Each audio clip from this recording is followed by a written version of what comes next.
यार जीवन बेकार चला। कल और आज, आज और कल में कर जीवन बेकार चला। मानुष तन को पाके भाई, मानुष तन को पाके भाई, कीर्तिबाजी यार चला। कल और आज, आज और कल में कर जीवन बेकार चला। करे और आज, आज और कल में कर जीवन बेकार चला। अब जब किसी से बात की जाती है कि बोले भाई जागो, जाग रे नर जाग, अब जागन की बार, फिर क्या जागे नानका जब सोवे पांव पसार।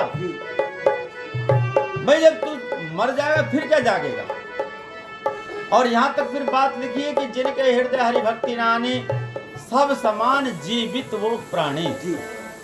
भगवान को जो याद नहीं करता वो मुर्दे के समान जीते हुए, मुर्दे के समान है जीता जीवी। और भगवान को पाने के लिए जीवित मरे अमर पद पावे।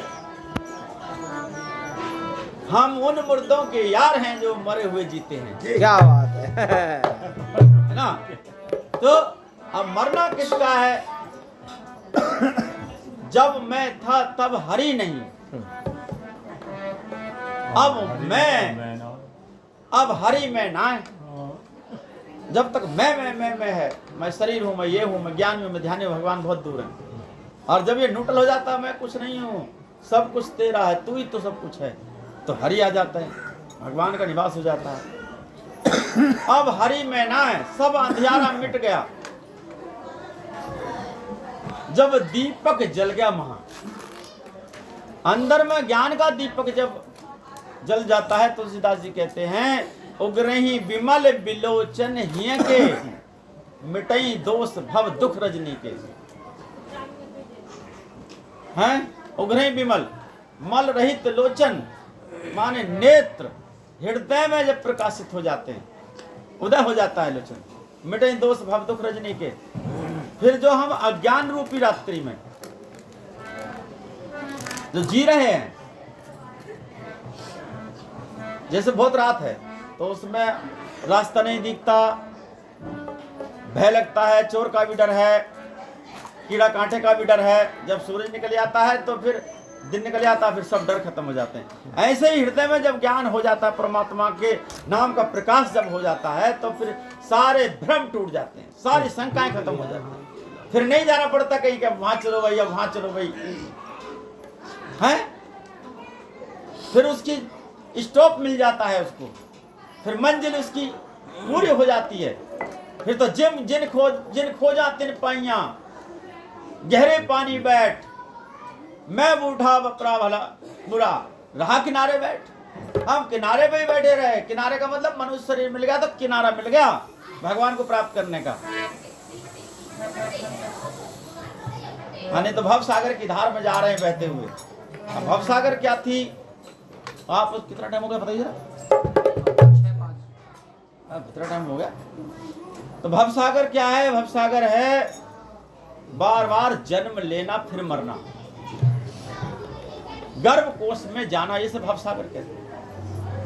कभी 3 महीने की जेल, 6 महीने की जेल, 9 महीने की जेल, 12 महीने की जेल, 21 महीने की जेल, ये है जेल। वो 4 धामों की यात्रा हम करे आए। अब ये तो बाहर के धाम है, गंगोत्री, यमुनोत्री, केदारनाथ, बद्रीनाथ, लेकिन ये जीव तो इन 4 धामों में भ्रमण करके आया है। स्वेदज, स्वेदज माने स्वतः उत्पन्न होने वाले, स्वेदज, जेरज, पिंडज और जरायुज। जेल से पैदा होने वाले, जेर से, अंडे से पैदा होने वाले, और जरायुज माने है वनस्पति सब, और स्वेदज हैं जैसे गिजाई जड़ों में अपना पैदा हो जाती है, मच्छर अपना पैदा शुरू हो गया। ये सब में ये जीव गया। ये 4 धाम हैं असली में। वो धाम तो हम कितने लोग नहीं जाएंगे, और हो सकता है ये 4 धाम भारत के अंदर हों। सही बात है। अगर दूसरे देशों का जिक्र करें तो 4 धाम वहाँ ना भी हों, लेकिन ये जीव, चाहे वो पूरी संसार के जीव हैं, वो इन 4 धामों में घूम के आ गया है। कभी तो जन्म लिया जल अंदर, उम्र कटी जल पीने से, ऐसा लक्ष्मीचंद जी ने कहा। कभी तो बंद रहे अंडे में अपने कर्म पसीने से, हैं? फिर भी कर्म हाथ नहीं आया, मौत भली इस जीने से, ऐसा कुछ लिखा। तो 4 धाम जो हैं, हम कभी पेड़ बने, कभी हम स्वेदज माने अपना आप पैदा हुए खटमल, दादा पोते का होकर मर जाता है। इतनी जल्दी भी जिंदगी हमें मिली है। कभी हम अंडे से पैदा हुए। तो 4 धाम है, 4 धाम 84 अड्डे, और ये तृष्णा हमको लेके गई वहां तक।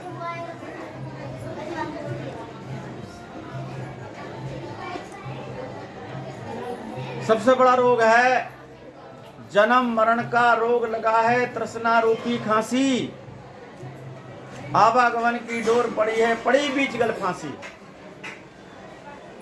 सबसे बड़ा रोग कौन सा है? जन्म मरण का, बार बार जन्म लेना मरना। इस रोग की दवाई जो है वो भगवान के नाम की है, कि नाम ही दवाई है सब रोगों की, नाम दवाई है। कलयुग केवल नाम आधारा, समर समर नर उतरे पारा। अब वो नाम गुरु के द्वारा प्राप्त होगा।